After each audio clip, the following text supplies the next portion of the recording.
Pues nada, Bruno, antes que nada agradecerte que saques tiempo, que nos dediques tu tiempo para poder charlar con nosotros y ya directamente te preguntaría, ¿qué fue lo que te motivó a cubrir este conflicto y hacerlo especialmente desde el Donbass?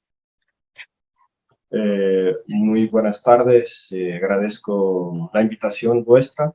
Realmente el objetivo desde el primer momento era y es enseñar lo que está pasando en esa región del planeta. Desde hace años que voy trabajando sobre temas conectados con conflictos. He estado en Colombia, he estado varias veces en Euskal Herria cuando existía un conflicto armado. Eh, y, y bueno, y entonces siempre el objetivo es un poco superar muchas veces las barreras mediáticas que hay o el olvido que hay sobre determinadas poblaciones, sobre determinadas cuestiones. Y claramente yo sentí desde el primer momento que esta guerra con la entrada de Rusia no solo iba a agravarse, o sea, iba a tornarse más violenta, como al mismo tiempo, desde 2014, cuando empezó la guerra civil, que había un silencio sobre lo que pasaba en el Donbass. Y entonces mi objetivo claramente fue, pues como periodista, poder llegar ahí y darle voz a los hechos que estaban sucediendo en esa parte de Ucrania. Entonces ya repúblicas independentistas que proclamaron su independencia y por lo tanto cuando supe que, bueno, en febrero de 2022, la decisión fue que yo debería estar ahí. Y hemos visto como, especialmente en la Unión Europea, el punto de vista que se negaba era claramente que se emite desde las filas ucranianas.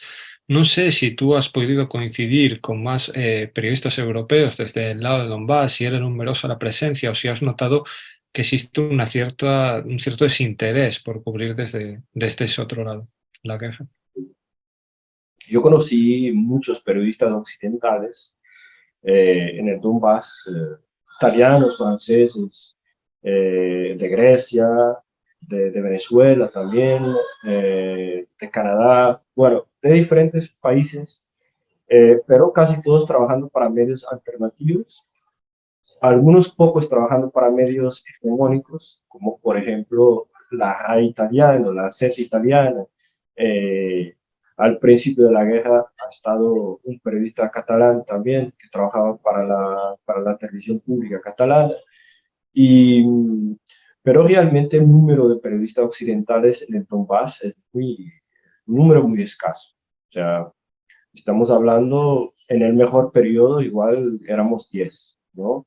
Y al mismo tiempo del otro lado estarían, no sé, cientos, igual miles, no sé. No sé exactamente el número de periodistas que estarían del otro lado, pero teniendo en cuenta que portugueses, por ejemplo, estarían seguramente en febrero, marzo sobre todo de 2022, estarían mínimo 50 periodistas portugueses ahí, 50 profesionales de comunicación trabajando ahí. Y, y por lo tanto, yo estaba solo del otro lado. Imaginando, haciendo los cálculos, las cuentas, imaginemos la cantidad de periodistas que había en la parte controlada por Kiev. Y lo que el desinterés es claro. O sea, yo hablé con periodistas que estaban del otro lado, que querían venir para el Donbass y que las direcciones de información de esos medios no les dejaban venir, no les dejaban ir al Donbass, ¿no? Había un desinterés que a veces podemos decir que es un desinterés interesado, en el sentido de que había un objetivo de no querer o no permitir que sus trabajadores, sus periodistas pudieran trabajar en el Donbass. Y es impactante porque realmente estamos hablando de más de 1 millón de personas en todo el Donbass que viven ahí. Claro, mucha gente salió de esas ciudades, la población ahora está más reducida por la guerra. Rusia tiene muchos refugiados, millones de refugiados del Donbass y otras zonas de Ucrania. Pero estamos hablando de gente que no tiene voz en los medios de comunicación. O sea, su realidad no aparece. Su realidad, lo que cuentan sobre el Donbass, no existe. Es como si no existiera esta, como si sus muertos, sus heridos, no tuvieran valor para aparecer en los telediarios, en las portadas de los periódicos.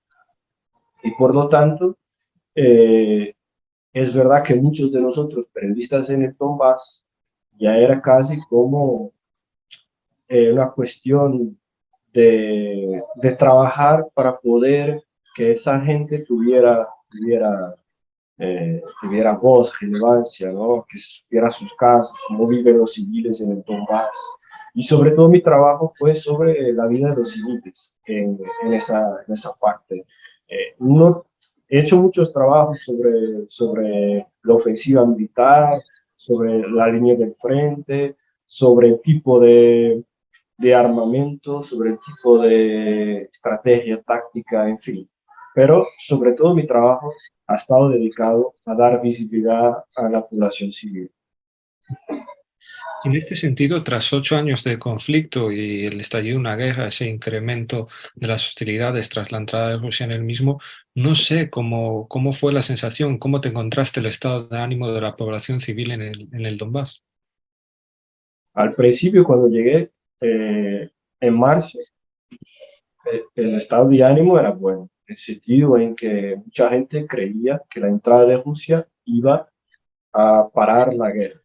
O sea, la idea que existía en los primeros días, las primeras semanas, era que era un conflicto que no se iba a alargar demasiado y que esto iba a permitir que las fuerzas separatistas pudieran finalmente controlar todo el territorio del Donbass y por lo tanto que estos civiles dejaran de ser eh, blanco de la artillería ucraniana. Era lo que me contaba la gente, ¿no?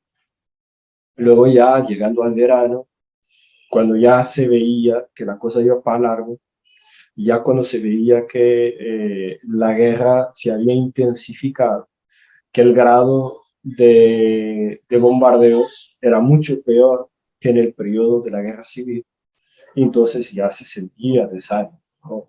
Sobre todo, estamos hablando de mucho tiempo, estamos hablando de 8 años, no son, no es un año, no es 2 años, es mucho tiempo en que la gente no tiene una perspectiva de vida normalizada, en el sentido en que tú no puedes hacer planes para tu vida. Si tú eres estudiante de la universidad, he conocido muchos que entraron en la universidad el año en que empezó la guerra y de repente se derribó su mundo, ¿no? Muchos querían ser médicos, ingenieros, en fin, y ahora siguen en esa incertidumbre, ahora ya tienen 25, 26 años y sienten que perdieron una parte importante de su vida. Luego están los niños, ¿no? Niños que no saben lo que es estar en un contexto sin guerra. O sea, todo lo que conocen hasta hoy es la guerra, porque cuando empezó los combates en 2014, al principio los padres les contaban a los niños que eso, lo que escuchaban, las explosiones eran truenos, eran pues intentaban justificar pensando que iba a ser algo que iba a terminar happy, no pasó. Entonces, hay niños que hoy tendrán como 10 años, ¿no? Y que no conoce otra cosa de esa realidad, ¿no? Y luego también muchos abuelos y abuelas que habrán muerto estos años y que no consiguieron ver su tierra en paz, ¿no? Y entonces es muy duro también porque hay mucha gente que está refugiada en Rusia o en otros países, gente que está inmigrada, por ejemplo, en Portugal, eso pasa, hay mucha inmigración de Ucrania, eh, y ahora mismo está dividida, una parte de ella está alineada con Kiev, con las posiciones del gobierno de Ucrania, y hay una parte, sobre todo la gente que viene de Donbass, que está alineada con las posiciones prorrusas. Esto también generó una tensión fuerte dentro de la comunidad que hasta entonces, hasta el 2014, no había atritos de este tipo, ¿no? Y hay casos de familias que se rompieron, que se separaron, porque cada parte defendía una posición distinta en la guerra. Eso pasa en Portugal. Conocí varios casos de divorcios, ¿no? De familias que dejaron de hablarse porque tienen posiciones diferentes. Claro, en Portugal, los que tienen posiciones pro Kiev aparecen en la tele, hablan, tienen espacio, no tienen ningún problema en hablar, pero luego yo recibo mucha gente que me envía mensajes diciendo, mira Bruno, me gustaría poder hablar, poder decir lo que pienso, pero yo soy amenazado y nadie quiere saber lo que pensamos nosotros que estamos alineados con Rusia. Y es una situación bien difícil la que vive esta gente. Tal y como señalas, efectivamente, esta misma semana hemos visto como en un reportaje, en un espacio de la televisión española, se entrevistaba a una familia ucraniana refugiada en el Estado español y en los muros de su casa se veía clara simbología fascista o del periodo del colaboracionismo con el ejército nazi en Ucrania. Rusia ha basado parte de su argumentario en decir que esta era una guerra contra esos elementos fascistas, también una guerra contra aquellos que reprimían a las minorías e incluso el idioma ruso. No sé si tú has podido recoger testimonios de la población que reforzaran este discurso. No sé si ellos entendían y comprendían los motivos que Rusia ha trasladado para intervenir en este conflicto. Tú sabes que cuando yo presento hechos que demuestran que realmente se persiguió el ruso, el idioma ruso, de que se prohibieron partidos, de que hubo víctimas de fuerzas neonazis, ¿no? La gente dice que estoy intentando justificar el discurso de Putin y de Rusia. No. Antes de Rusia haber decidido intervenir en Ucrania, ya por muchas veces yo había hablado de estos temas. Ya existía, esa realidad estaba ahí. Que Putin utilice esa realidad no hace que la realidad desaparezca. Ella está ahí, ¿no? No ha dejado de existir. Que uno pueda estar en contra o en favor de Putin no cambia los hechos en el terreno. La verdad es que el gobierno de Zelensky y el gobierno de Poroshenko implementaron un conjunto de medidas, de acciones que prohibieron una parte de la cultura importante de Ucrania y de la Ucrania relacionada con la memoria soviética. La ley de descomunización, la prohibición del Partido Comunista, que era la cuarta fuerza política en Ucrania, con mucha fuerza en el Donbass y en Crimea, la prohibición del uso de las instituciones, en las escuelas, en los canales de televisión, eh, la prisión de activistas políticos, el asesinato de periodistas, la creación de la página Mirotvorets, que tiene conexiones, una página que es una lista negra de enemigos de Ucrania, como le llaman, y que cuando alguno de estos enemigos de Ucrania es asesinado o ejecutado, en esa página, la foto de esta persona, aparece ¿cómo se dice? Tachado, una X. Sí, que dice eliminar, ¿no? Y esta página tiene conexiones directas con el Ministerio de Interior de Ucrania y además la página está sediada en Langley, en Estados Unidos, que curiosamente es donde está sediada también la CIA. O sea, pueden abrir la página y está ahí en el topo, arriba aparece Langley, USA.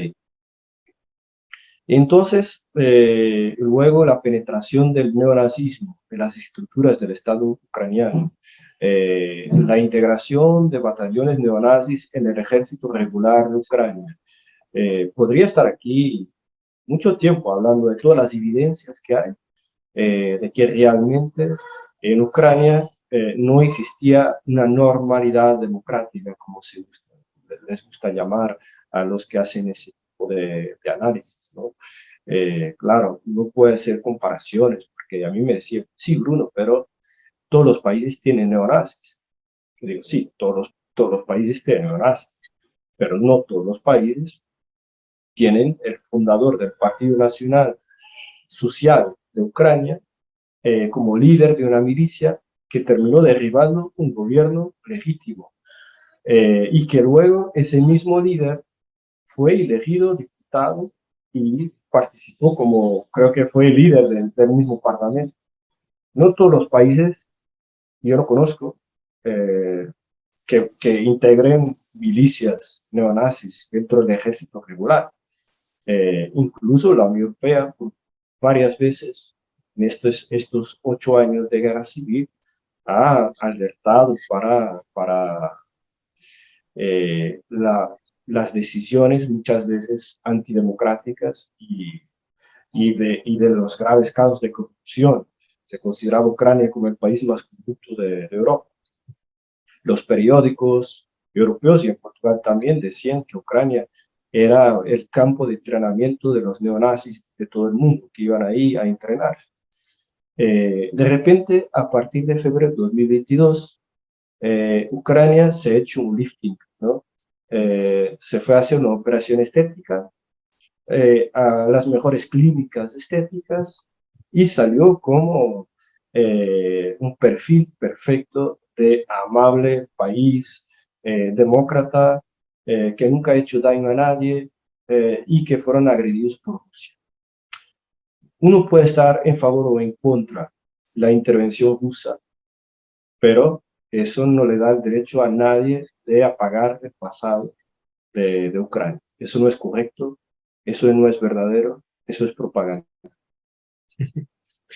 Y en este sentido, tú estás haciendo una descripción perfecta de cómo en Ucrania no son elementos fascistas o nazis sueltos que se integran en el Estado, sino que es el propio Estado el que parece que lleva una política, no sé si catalogarla de genocidio contra la población del Donbass, pero sí de una agresión directa a la población. No sé si en tu experiencia has visto que simplemente lo que se atacan son objetivos militares, tal y como parecen transmitirlos los medios de comunicación occidentales, o si la población civil realmente está corriendo riesgo, no solo en los últimos años del conflicto, sino durante 8 años que se han visto atacados y se han visto en muchas ocasiones afectados mortalmente por estos ataques ucranianos. Mi trabajo es mostrar lo que pasa y creo que el trabajo de todos los periodistas debe ser mostrar lo que pasa. Yo no pido a los periodistas que están en las zonas controladas por Ucrania que dejen de mostrar cuando Rusia mata civiles. Cualquier tipo de crimen de guerra debe ser denunciado, sea por cuál parte sea. Eh, Ahora, yo lo que he visto es que realmente Ucrania dispara de forma indiscriminada sobre ciudades que no están en la línea del frente, o sea, que no tienen una realidad militar porque la línea del frente no está ahí, ¿no? Que no es el caso de Bakhmut, no es el caso de Mariupol, son ciudades como Donetsk, por ejemplo, o Gorlovka, que donde la línea del frente está alejada de la ciudad y por lo tanto los militares, los que están combatiendo, los carros de combate, la artillería está también fuera de la ciudad y Ucrania ataca indiscriminadamente la población civil de esta ciudad todos los días y normalmente parando entre media centena y una centena de cohetes, proyectiles todos los días. No estamos hablando de que Ucrania lanzó un misil o lanzó un cohete ayer, ¿no? Estamos hablando de que ayer Ucrania lanzó 70 cohetes sobre la región de Donetsk.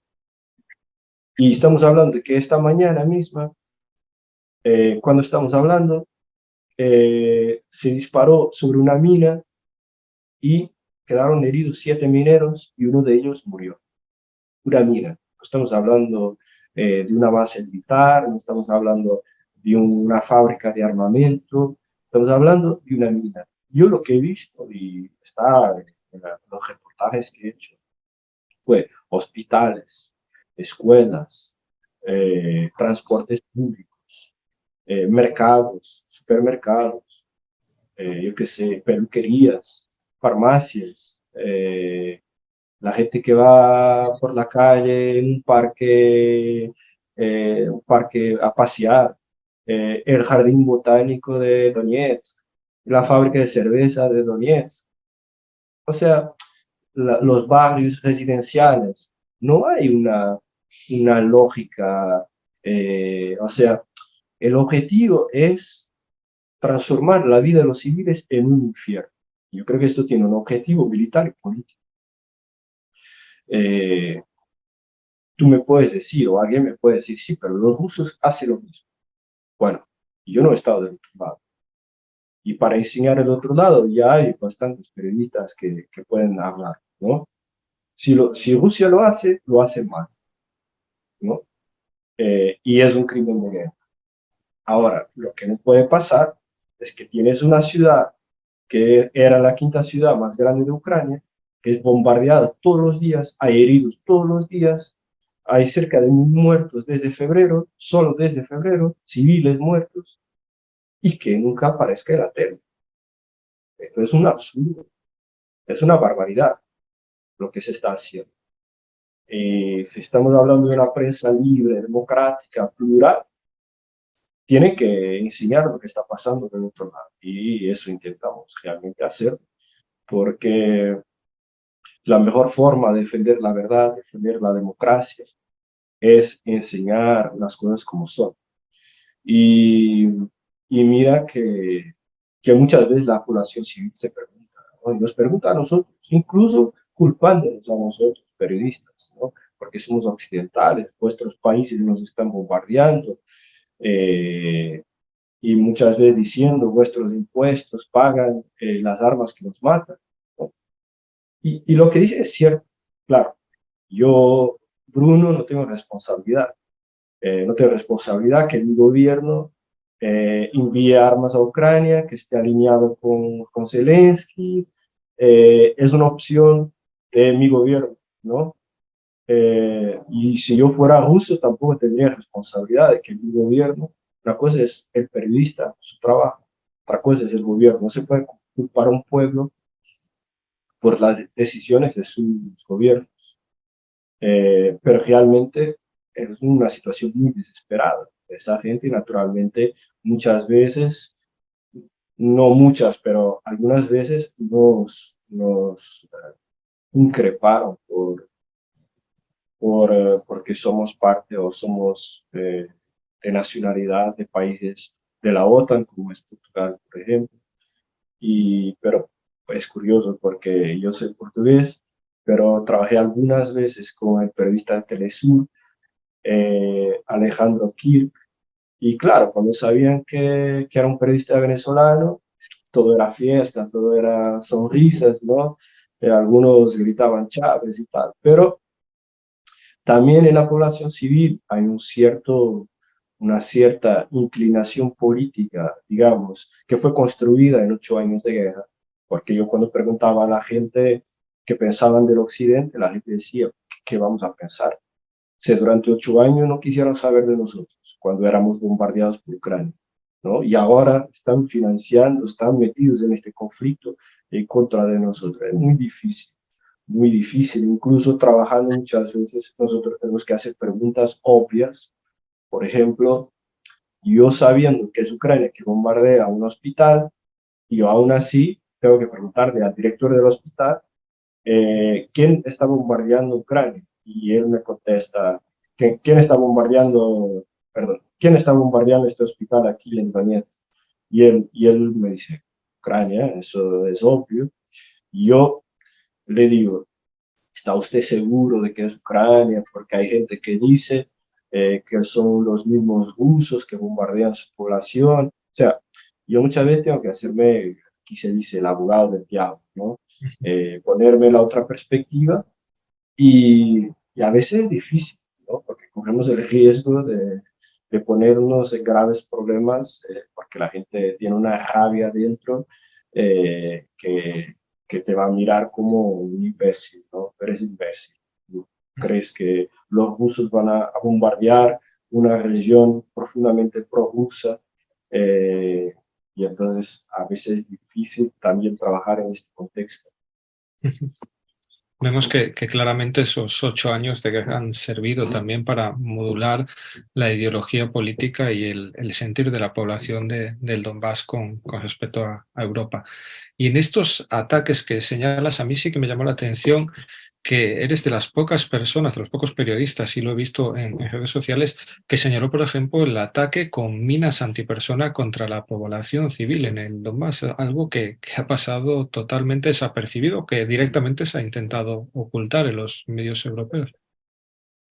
Sí, no, yo estaba ahí, era parte de esa realidad. O sea, todos los días yo tenía que hacer las cosas que hace la gente normal, que es ir al supermercado, agarrar el transporte público o el taxi. Por lo tanto, yo vivía también la ciudad, aunque como periodista, y siempre lo digo, que ser periodista no es lo mismo que ser un civil, porque tú en cualquier momento puedes decir, yo estoy harto y me voy para casa, ¿no? Y ya está. Mientras que los civiles tienen que estar ahí, es su tierra, es su ciudad. Pero en una noche, en agosto, creo recordar, hubo un fuerte bombardeo sobre Donetsk y el barrio donde yo vivía fue bombardeado con unos cohetes que traen dentro las minas pétala, las minas con mariposa, las minas verdes o marrones que tienen tamaño de una mano, creo que tienen cerca de 1 kilo de peso, y normalmente que la pisa se queda sin un miembro inferior, una pierna. Normalmente no mata, pero es para provocar heridas graves, ¿no? Y esto fue sobre un barrio normal, residencial, no fue para, no sé, no fue como tirar un cohete sobre una base militar con minas, ¿no? Ni fue el objetivo de poner minas en el suelo para defender la retirada de las tropas ucranianas, que normalmente quien pone minas antiterrestres son las fuerzas que se están defendiendo, ¿no? No las que quien va a atacar nuevamente minas, ¿no? Claro. Entonces, de repente tú tienes las calles de Donetsk, ¿no? Con minas en el asfalto, en el paseo, en los jardines, donde la gente va a pasear el perro, ¿no?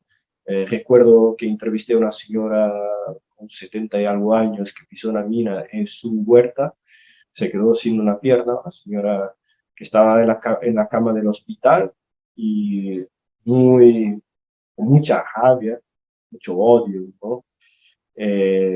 Contra Ucrania. Y bueno, y con todo eso, que estaba, era la mañana, se fue a la huerta, y bueno, pisó una mina que estaba en medio de las hierbas, y sí, bueno, se fue al hospital, tuvieron que cortarle la pierna. Pero historias de estas hay cientos, ¿no? Minas de este tipo o minas normales, antipersonales. Yo recuerdo que en Mariupol tuvimos que asistir a una señora que tenía la pierna en sangre porque ella iba caminando con otra mujer. La otra mujer pisó una mina, pero no era estas minas, pero era una mina ya más grande. La señora murió y esta mujer pues se llevó con los fragmentos de la mina en la pierna y bueno, yo y otro periodista tuvimos que hacerle, pues, es como decirle, el garrote, o sea, ponerle, como decir, la pierna, ¿sí? Para parar el sangramiento, ¿no?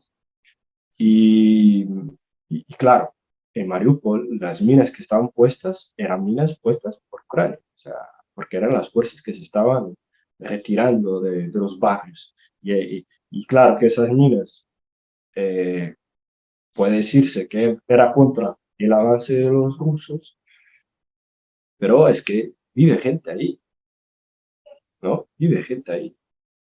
Y, y las playas estaban llenas de minas, ¿no?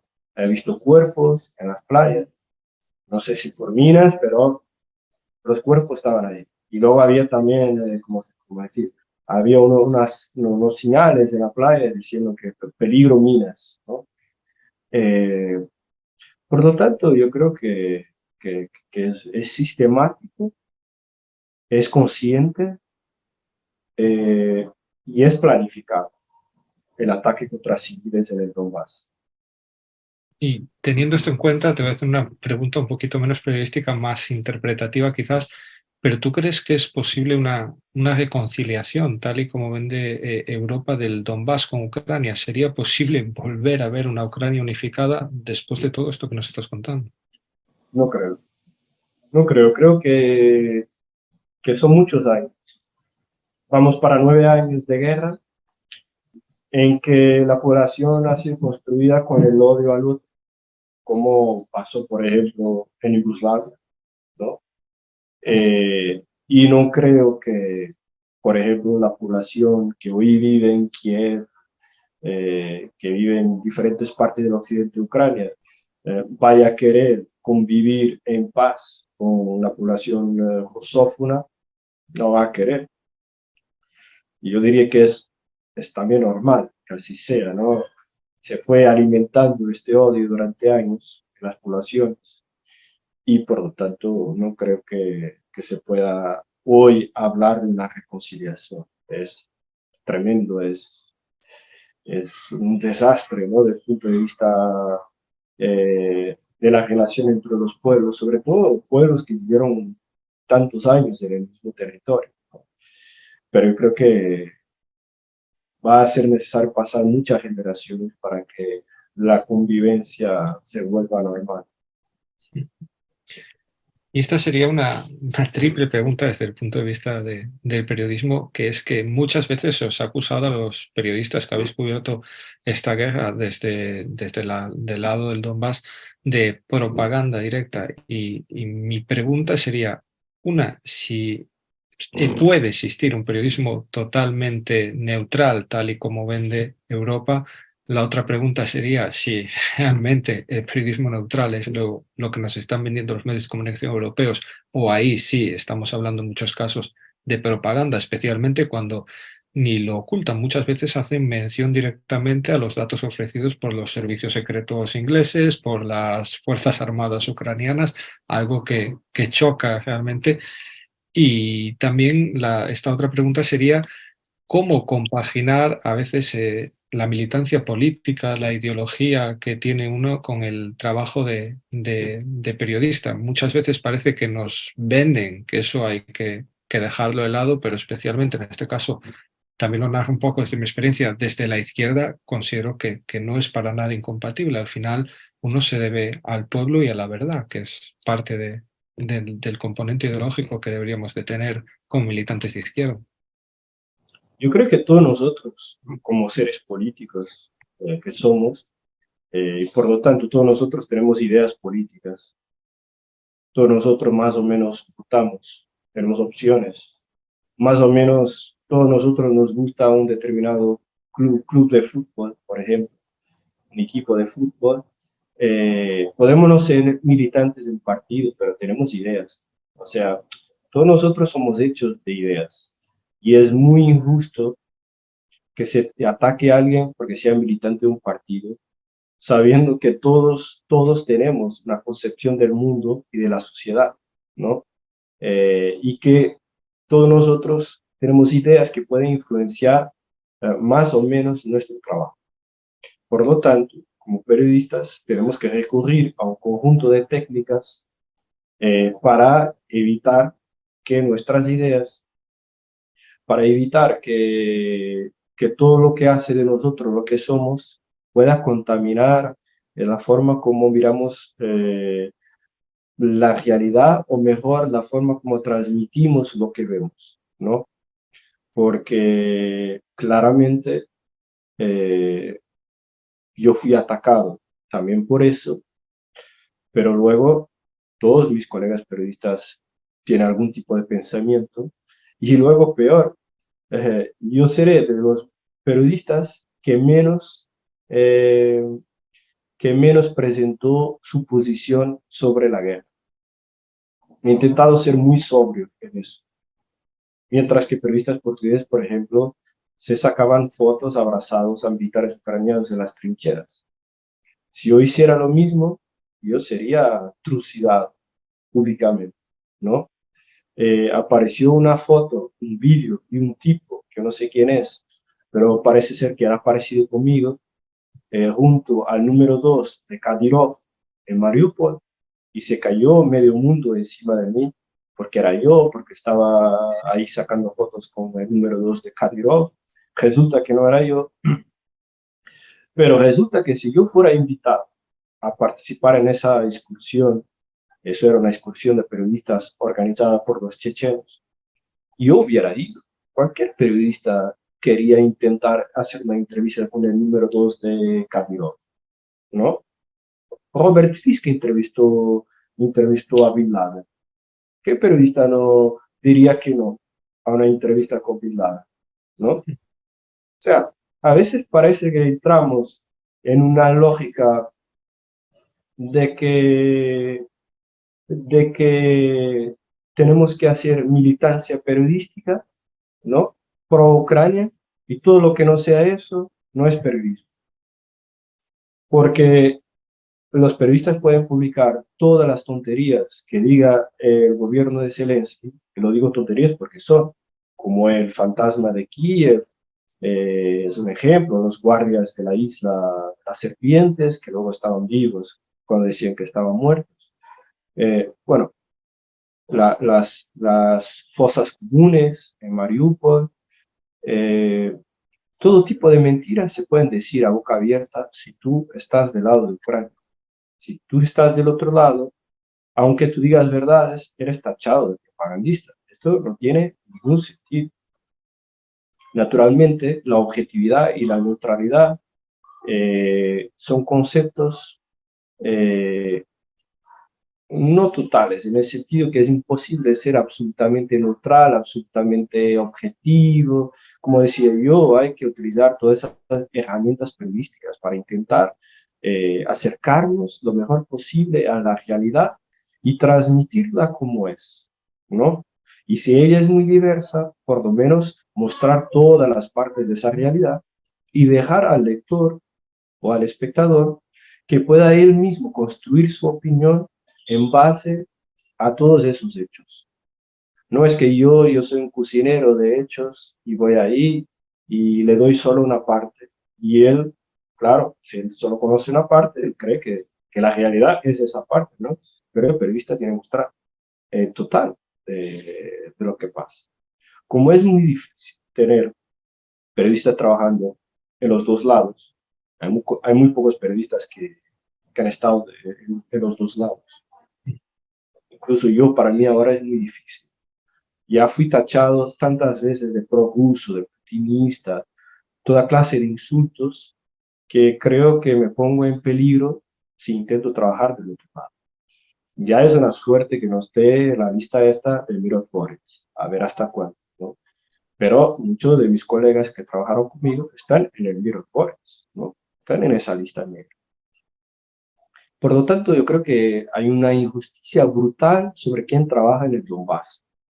Es porque al final, muchos de los periodistas que fueron para allá, es como si hubieran puesto su cabeza a premio, ¿no? Como si su futuro como periodistas hubiera sido hipotecado, porque hay como una peste negra alrededor de todos nosotros que trabajamos en la zona controlada por Rusia, ¿no? Como si fuéramos menos competentes, como si fuéramos menos periodistas, como si fuéramos... Y luego es curioso porque Ucrania está ganando la batalla de la comunicación y de la información, también gracias a los periodistas que están de ese lado. Así es. En ese sentido, se nos ha vendido continuamente la censura o la propaganda desde el lado ruso, pero hemos visto como desde el principio del conflicto, especialmente desde la intervención de Rusia en el mismo, se prohibió el canal RT, se prohibió la agencia de noticias Sputnik, y tal y como tú estás señalando, todos hemos visto como muchos compañeros se les ha puesto una diana encima y se ha dudado de su profesionalidad y en mucho sentido tenemos la sensación de que se ha complicado su futuro laboral. Esto en un marco de precariedad absoluta del periodismo en Europa hace que sea una presión muy fuerte para aquellos que quieran cubrir el conflicto desde ese punto de vista. No sé si en tu experiencia desde el otro lado ¿Has sufrido presiones, algún tipo de censura? En las charlas que aquí has dado en Galiza, hablabas de que los soldados rusos en muchos casos no imponían censura, pero sí se preocupaban de lo que os pudiera pasar a los periodistas occidentales porque podrían mismos ser responsabilizados por ello. Se podría achacar que la muerte de cualquier periodista occidental era por fuego ruso. Sí, yo creo que hay una presión sobre nosotros, sobre todo por lo que decía yo en la respuesta anterior, también porque cuando Polonia prendió a Pablo González, eh, fue como un aviso a todos nosotros, ¿no? Lo que nos puede pasar. Eh, y la verdad es que yo nunca sentí ningún tipo de presión o condición sobre mi trabajo en el Donbass. Eso sí que abdiqué la mayoría de las veces de trabajar en excursiones organizadas por el Ministerio de Información, eh, y con esto también abdiqué de tener más facilidad en acceder a ciertos locales, ¿no? Por ejemplo, a la prisión de Yelenovka, donde murieron varios soldados ucranianos de las Azovstal.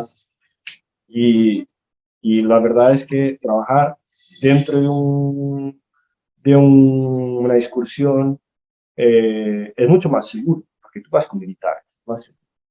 Pero eh, siempre preferí trabajar solo o con otro periodista, pero no de forma organizada. Yo no juzgo que lo hacen, porque del otro lado en Ucrania lo hacen casi siempre y no pasa nada, ¿no?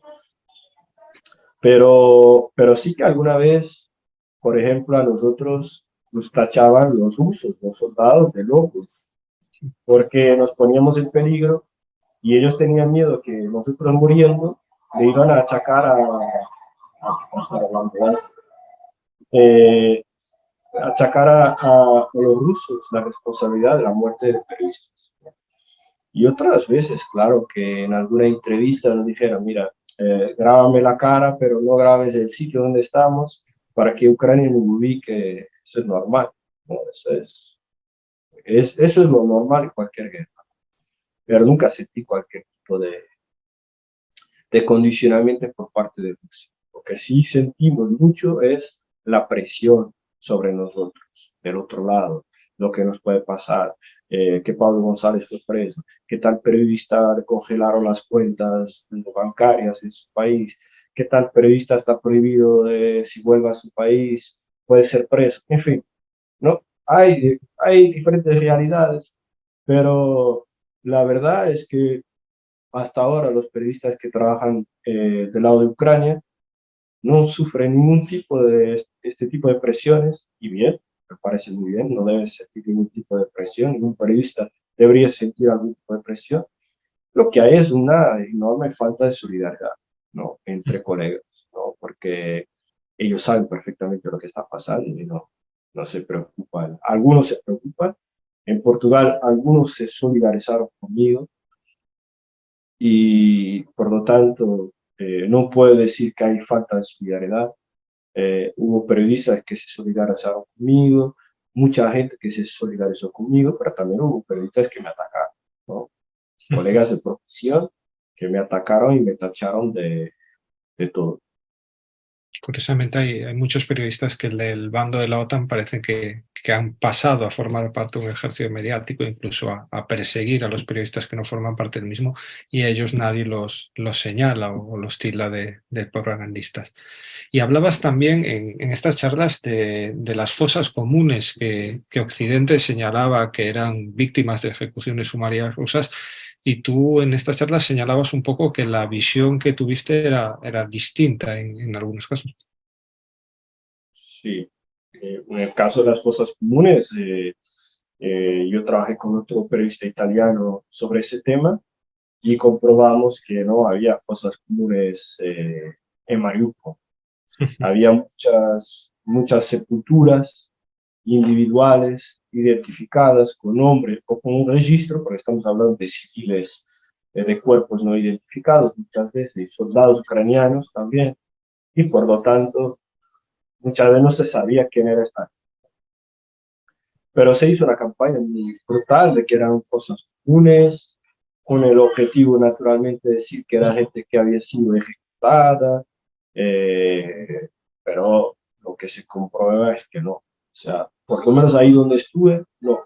Luego, si hubo fosas comunes en alguna otra parte, yo, claro, no sé, no estuve allá y no me gusta hablar de lo que no he visto, ¿no? Pero en ese caso concreto en Mariupol, fue una maniobra de preparación. Y no sé cómo era la moral o el sentir de las milicias, de los combatientes. No sé si lo que pudiste sentir allí es que estaban preparados para una guerra a largo plazo, si existía algún tipo de desánimo. No sé con qué moral iban al combate, si ellos están decididos a liberar su territorio e incluso a enfrentar a Ucrania hasta el final. Mira, hasta febrero estaban combatiendo pues los soldados de las Fuerzas Armadas de las repúblicas independentistas, ¿no? De Donetsk y de Lugansk. Luego, cuando Rusia interviene, toda la población del Donbass fue movilizada, todos los hombres fueron movilizados, de más de 18 años, eh, tuvieron que ir a combatir. Mucha de esta gente no tenía preparación militar, ¿no? Eh, Supongo que al principio podrían creer que eso iba a ser algo rápido, pero también es cierto que en el Donbass, buena parte de los soldados que estaban ahí eran del Donbass. Esta idea de que Rusia envió masivamente soldados para intervenir en Ucrania no corresponde a la verdad en el Donbass, por lo menos. Había chechenos, había gente de otras regiones de Rusia, pero el grueso de los soldados eran de las milicias locales, ¿no? Y eran civiles bueno, que fueron movilizados, profesores, mineros, obreros, en fin, ¿no? Claro, yo creo que a lo largo del tiempo hubo varios problemas. Uno de ellos era que estaban mal vestidos, algunos no tenían chaleco, antibalas, tenían cascos igual de la Segunda Guerra Mundial, algunos no tenían drones, otros no tenían walkie-talkies, formas de comunicación más avanzadas, porque estaban separados de las Fuerzas Armadas rusas. Había realmente una separación. O sea, esta idea de que era todo lo mismo, no era todo lo mismo, ¿no? Ahora hay un proceso de transición en que se está integrando todo este ejército dentro de las Fuerzas Armadas rusas y a partir de ahora ya tiene las mismas condiciones, no solo materiales, pero también recibe el mismo sueldo que reciben los soldados rusos, por ejemplo, ¿no? Pero creo que a lo largo del tiempo hubo diferentes momentos. Por ejemplo, yo puedo decir que cuando fue la ofensiva ucraniana en la región de Kharkov, cuando se retrocede los rusos de la zona de Izium hasta Kupiansk, toda esa parte del territorio, eh, estaban los soldados muy, muy, muy preocupados, muy tensos, muy cansados. Estamos hablando de gente que estaba luchando hace meses y meses y meses y meses. Igual en 6 meses habían visto su familia 2 días, 3 días, ¿no? Una situación bien difícil, ¿no? Creo que la movilización rusa viene a darle, claro, más oxígeno y más fuerza a este cuerpo humano y creo que la situación pues se fue mejorando, ¿no? Pero bueno, ahora yo creo que al final depende mucho también de lo que pase en el terreno. Por ejemplo, en la zona de Bakhmut, Artyomsk, que el grupo Wagner está avanzando. Ahora mismo, por ejemplo, estamos hablando de que está llegando el ejército a Soledar y está muy cerca de entrar en Artyomsk ya las fuerzas ucranianas están muy preocupadas por lo que pueda pasar.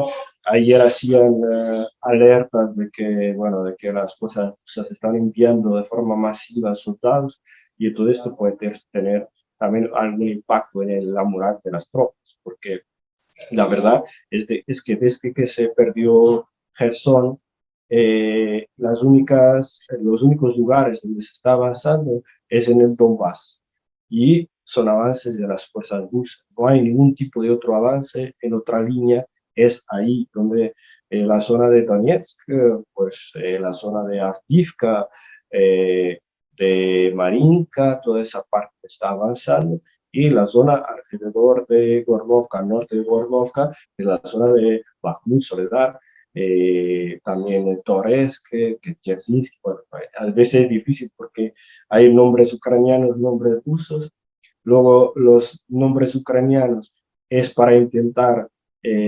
descomunizar los nombres de, de Rusia, soviéticos en verdad, porque por ejemplo Toretsk, el nombre es Dzerzhinsky, el nombre de Bakhmut es Artyomsk. Bueno, es toda una locura porque incluso el club de fútbol de Mariupol, que era Ilichevsk, ahora es FC Mariupol, lo cambiaron por imposición de la ley de descomunización porque no se podía tener un club de fútbol con nombre soviético que deriva del nombre de Lenin, ¿no? Y entonces de repente te cortan toda la cultura, historia de un pueblo porque hay que hacer toda una operación de revisionismo histórico sobre tu pasado. Pero bueno, te decía que realmente ahora se está avanzando, pero hay muchos muertos, muchos muertos, no solo de Ucrania, también hay muchos muertos del lado ruso. Bueno, vemos muchos casos de gente que, incluso el caso de, claro, de Alexis, ¿no? Que fue, bueno, para la izquierda el caso más mediático, porque él se asumía con su ideología comunista, pero hay mucha gente que está ahí en el frente que tiene, o sea, que hay muchas víctimas. En este sentido, hemos visto a lo largo de la entrevista como claramente son muchos los factores que inciden en que es el propio gobierno ucraniano el que tiene un problema grave con el nazismo, pero desde Occidente en muchas ocasiones se ha señalado al propio grupo Wagner al que hacías referencia, pero también que las propias milicias del Donbass existía también un alto grado de participación de milicias o de elementos neonazis. Se ha negado en todo momento y la militancia de izquierda, como el propio Alexis en muchos casos lo ha negado y señalando incluso que eran casos puntuales en el principio de las hostilidades que pronto se limpiaron. No sé en tu experiencia cómo lo has vivido o cuál de estas versiones te cuadra más con la realidad que tú has palpado sobre el terreno. Yo creo que la realidad militar del Donbass refleja la realidad política de Rusia y del Donbass, que es una realidad muy contradictoria y muy diversa, que es consecuencia del derrumbe de la Unión Soviética.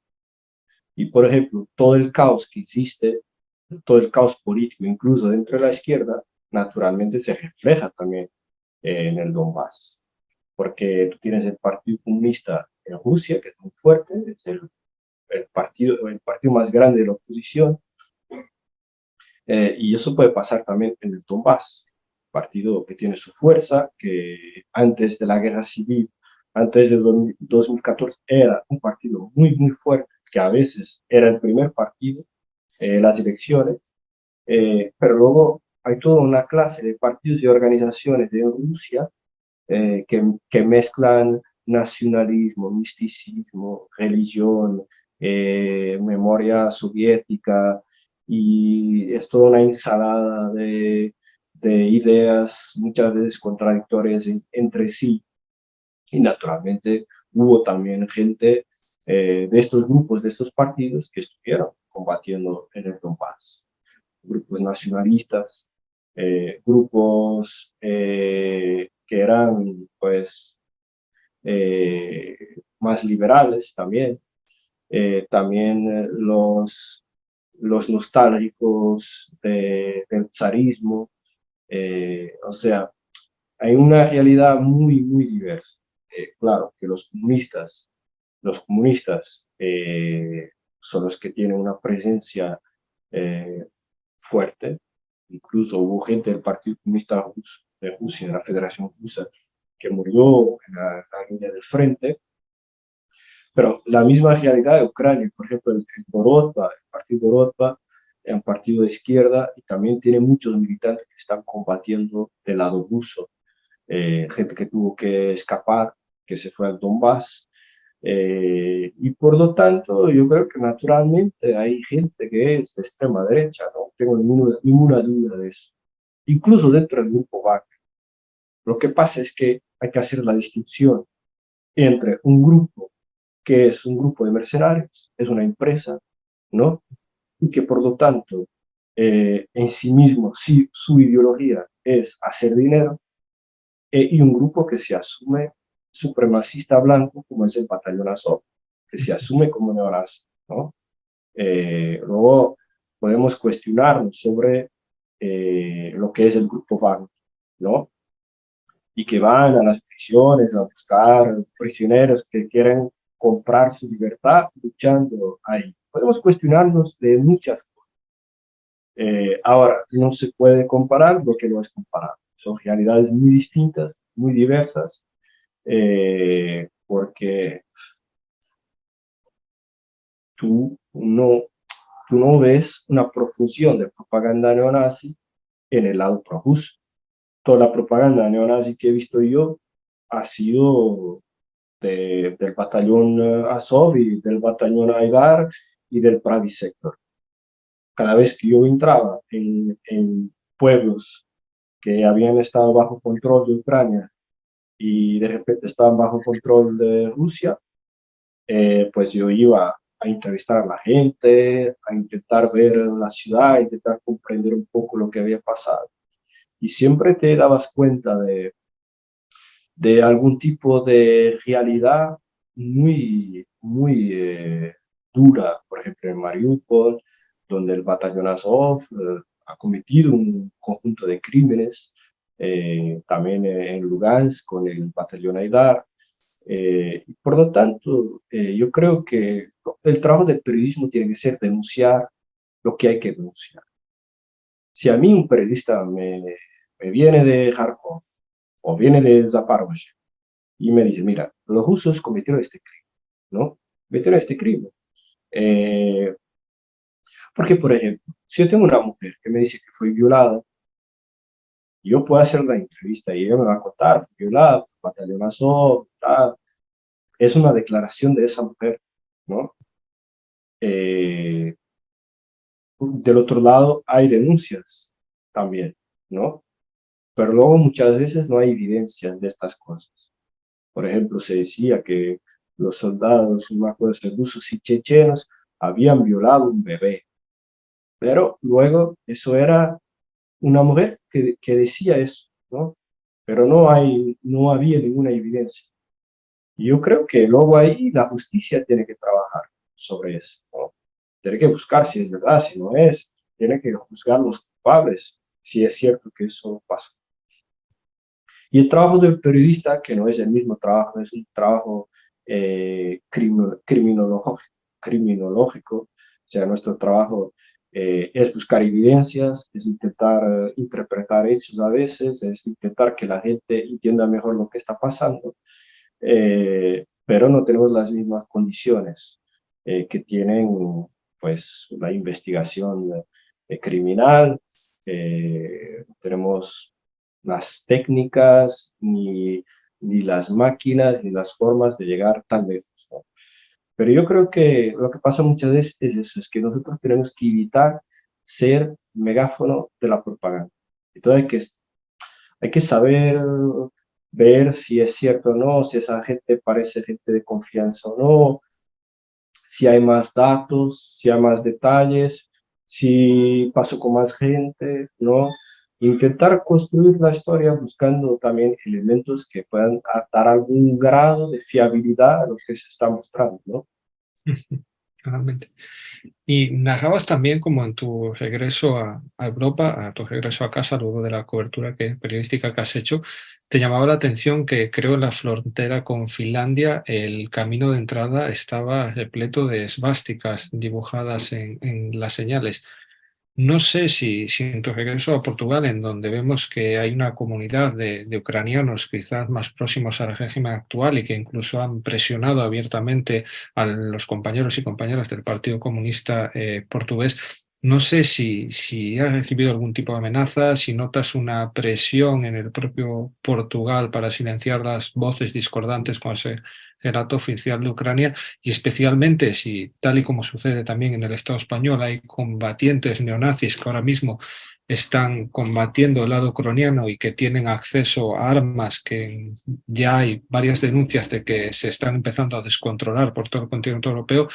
No sé si vives, si palpas esa amenaza de que esa amenaza ultra, esa amenaza nazi, se puede extender al resto de Europa y comprometer el trabajo no solo de los periodistas, sino también incluso a la propia militancia de izquierdas.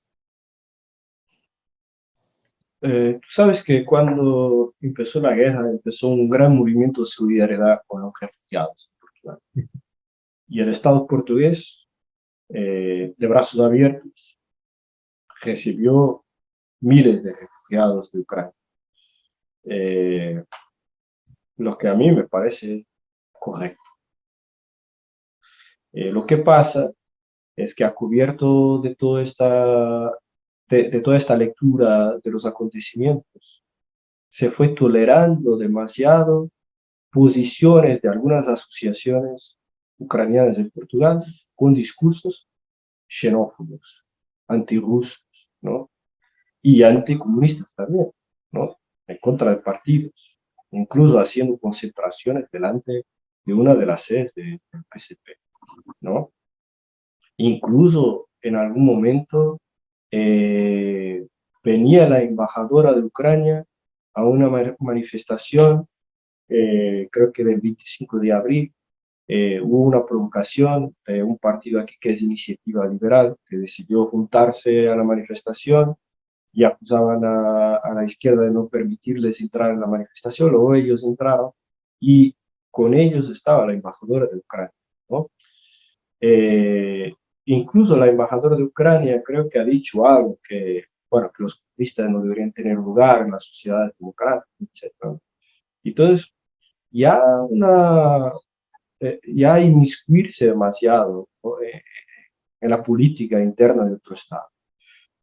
Eso me parece preocupante, ¿no? Luego hay un conjunto de amenazas, no solo de algunos radicales de extrema derecha ucranianos en contra de periodistas, de movimientos, pero sobre todo en contra de sus compatriotas, en contra de ucranianos que tienen una visión distinta, ¿no? Y eso me parece también muy grave. Luego sí, que hay algunos portugueses combatiendo, algunos de ellos de extrema derecha.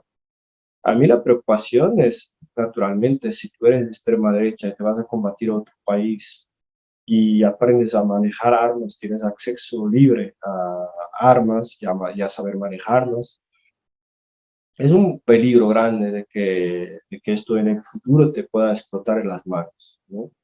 Porque cuando fue la guerra civil en España, en que había gente de todos los países combatiendo, eh, de los dos lados había, ¿no? Y mucha de esta gente aprendió a disparar, aprendió a manejar cualquier tipo de armamento ahí, ¿no? Ahí en el Estado español. Para lo malo, para lo bien, toda la gente aprendió a manejar esas armas. Lo que pasa en Ucrania es opuesto. Es el peligro de que las armas que el Occidente está enviando a Ucrania puedan ser desviadas para otros fines, como está pasando en algunos casos, y al mismo tiempo lo que vaya a suceder en el futuro cuando toda esta gente vuelva a sus países, ¿no? Con una radicalización naturalmente fruto de, bueno, del bando que eligió Y por lo tanto, sobre todo que estamos viviendo un periodo particularmente turbulento, políticamente turbulento en cada país por todo lo que está pasando, la subida de precios, ¿no? Mucha gente que está en contra de la participación de estos países en la guerra, cambio de gobiernos que pueden derivar también en experiencias de extrema derecha, ¿no? Tenemos a Meloni en Italia. Entonces yo creo que estamos en un periodo muy peligroso, ¿no? Y parece que los gobiernos hacen todo para que sea todavía más peligroso, ¿no? No se cortan un pelo en meter más gasolina en la hoguera. Y ya para matar y agradeciéndote tu tiempo, te preguntaría qué planes tienes de cara al futuro. Bueno, a mí me gustaría seguir haciendo la cobertura de la guerra en el Donbass, creo que es importante. Eh, Estoy en ello, ¿no? Estoy en ello. Y luego estoy empezando a preparar un libro también sobre esta experiencia.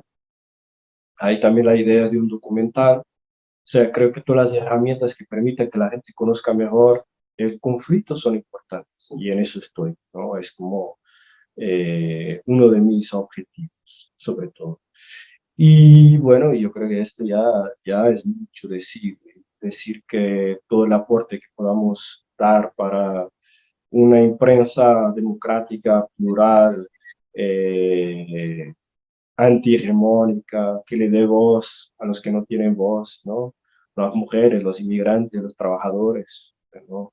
Es fundamental. Yo creo que, bueno, siempre he estado en esa batalla, ¿no? Ahora, claro, naturalmente la gente me conoce mejor porque aparezco en la televisión, porque estoy en un escenario difícil, muy complicado, pero yo siempre he estado metido en estas batallas, ¿no? Por una imprensa más democrática.